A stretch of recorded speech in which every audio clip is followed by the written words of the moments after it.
குற்றங்களை ஒருவருக்கொருவர் அறிக்கையிடுதல்.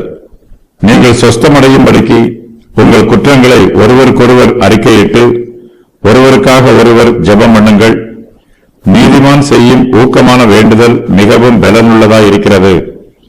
கர்த்தருடைய பிள்ளைகளாகிய நாம் நம்முடைய குற்றங்களை ஒருவருக்கொருவர் அறிக்கையிட வேண்டும். நாம் ஒருவருக்கு விரோதமாக தப்பிதம் செய்திருக்கும் போது நாம் செய்த தப்பிதத்தை அந்த சகோதரரிடம் அறிக்கையிட வேண்டும். நாம் யாருக்கு காயம் உண்டாக்கி இருக்கிறோமோ அவரிடத்தில் நேரில் சென்று முகமுகமாய் நாம் செய்த குற்றத்தை அவரிடத்தில் அறிக்கை செய்ய வேண்டும். நம்முடைய குற்றங்களை நாம் ஒருவருக்கொருவர் அறிக்கை செய்தாலும் நாம் செய்த குற்றங்களை கர்த்தரிடத்தில் பிரதானமாய் அறிக்கை செய்ய வேண்டும். கர்த்தரே நம்முடைய இரட்சகர், அவரே நம்முடைய பாவங்களை மன்னிக்கிறவர். நாம் பிறருக்கு விரோதமாக பாவம் செய்யும் போது நம்முடைய மனச்சாட்சி நம்மை குற்றப்படுத்தும். நம்முடைய இருதயத்தில் பாரம் நிரம்பி இருக்கும். நம்முடைய குற்றங்களை ஒருவருக்கொருவர் அறிக்கையிடும் போது நம்முடைய இருதயத்தின் பாரம் லகுவாயிருக்கும். நாம் யாருக்கு விரோதமாக குற்றம் செய்தோமோ அவருடைய இருதயத்திலும் நமக்கு எதிராக இருக்கும் கோபமும் விரோதமும் குறையும். நம்முடைய குற்றங்களை ஒருவருக்கொருவர் அறிக்கையிடும் போது நாம் மேலும் அதிகமாய் குற்றம் செய்யாதவாறு அது நம்மை தடை பண்ணும். விசுவாசிகள் சிலரிடத்தில் சில வினோதமான முறைகளும் பலவீனங்களும் இருக்கலாம். நம்முடைய பலவீனங்களை நமக்குள் ரகசியமாக அடைத்து வைக்கக்கூடாது. அதை கர்த்தருடைய சமூகத்தில் வெளிப்படுத்த வேண்டும். கர்த்தருக்கு மறைவான ரகசியம் எதுவும் இல்லை.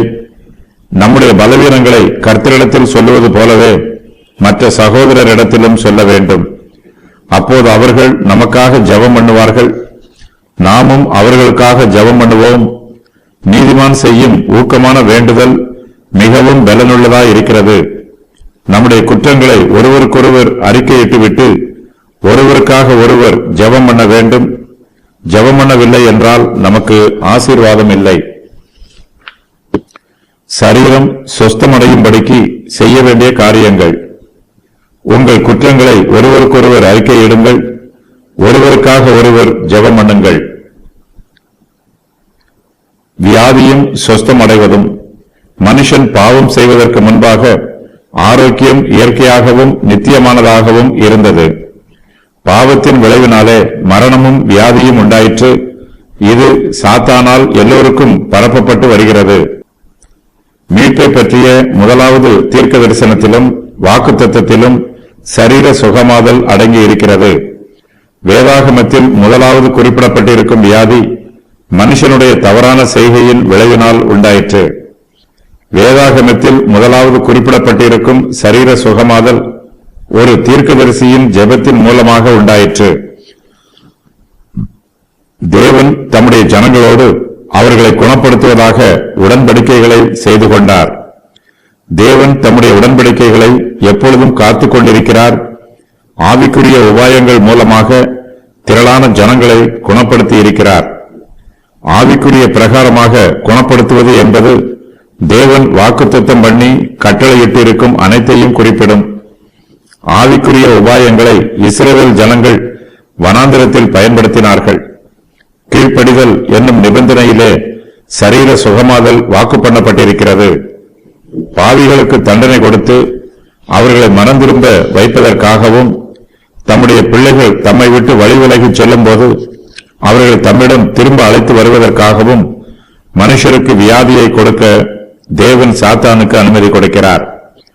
மனுஷர் தாங்கள் கற்றுக்கொள்ள வேண்டிய பாடங்களை படித்து மனம் திரும்பிய பின்பு தேவன் அவர்களை குணப்படுத்துகிறார்.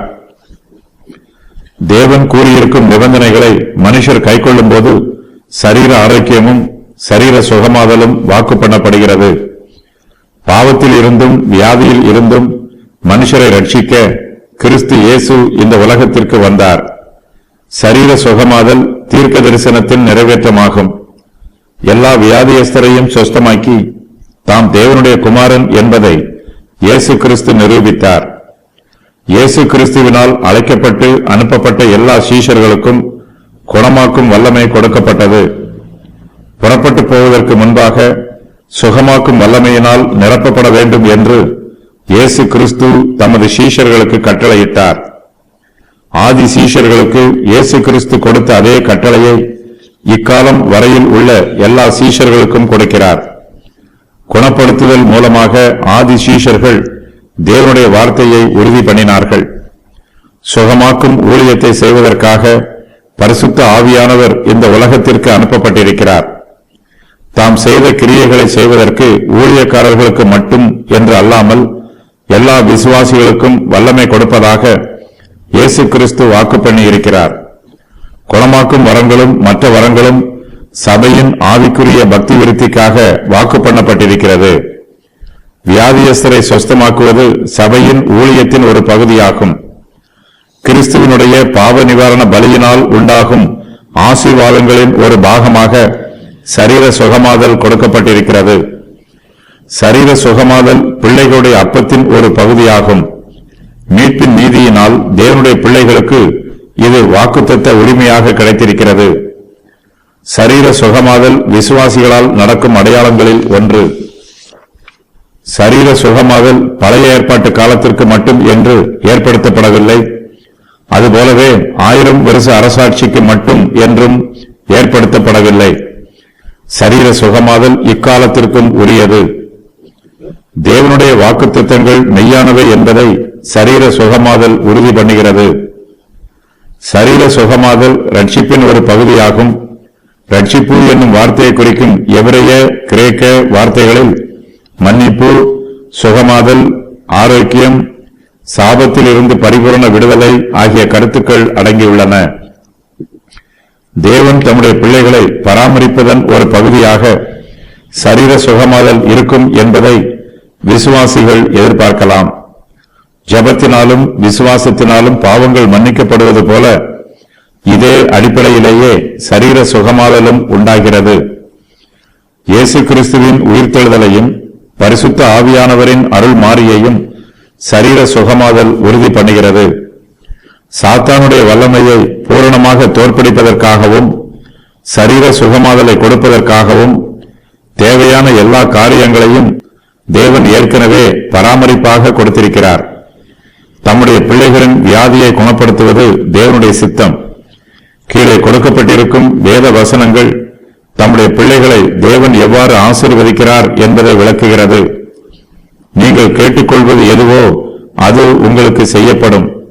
யோவான் 15:7.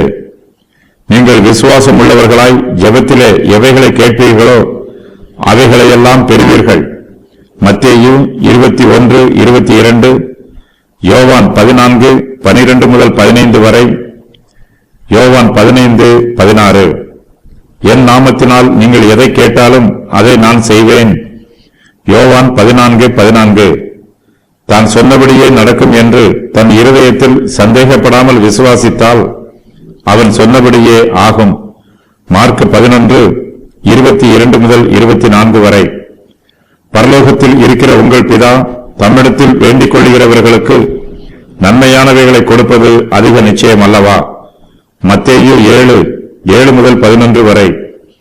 பழைய ஏற்பாட்டு காலத்திலும் புதிய ஏற்பாட்டு காலத்திலும் தேவன் வியாதிகளை குணப்படுத்தி இருக்கிறார். புதிய ஏற்பாடு பழைய ஏற்பாட்டை விட மேலான வாக்குத்தத்தங்களினால் உண்டானது.